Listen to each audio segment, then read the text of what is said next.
tanghali po sa ating lahat, mga kapartido. So pinuntahan po natin itong dulong bahagi ng Karamuan sa barangay San Vicente. So motor pa lang guys ang nakapasok dito sa mga panahong ito. Kasi base sa mga kwento ng mga taga dito ay matindi yung naging hangin dito, malakas. Marisama no, karanitan tanaw ang mga kamugidan. So yan, makita nyo guys, halos walang dahon yung mga kahoy dito. So lakas ng naging hangin ng bagyo. So yan, live po tayo dito sa Karamuan, Camarines Sur. Nandito tayo sa barangay Gihalo, Karamuan, Municipality of Karamuan. At papunta tayo ngayon sa barangay San Vicente. Kung makikita nyo guys ay pudpud ang dulo ng mga nyug.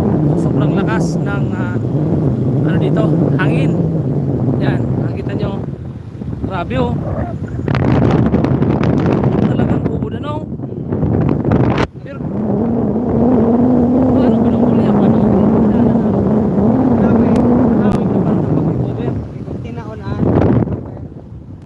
ayan guys, so makikita nyo pudpud na nyug.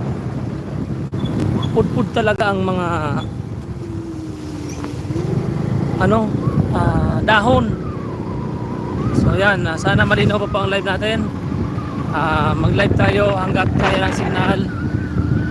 So dito tayo sa barangay Gihalo sa Karamuan. So mag live lang tayo mga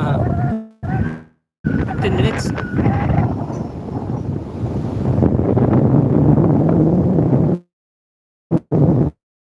Yan, makita nyo Karamuan. So ngayon ang nakapasok dito ay motor. Hindi pa po nakapasok ang mga kotse.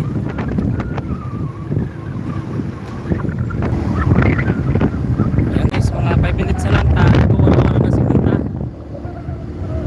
Oh yan, at least nakita nyo guys ang kalagayan dito sa Karamuan na sobrang tinamaan ng bagyo.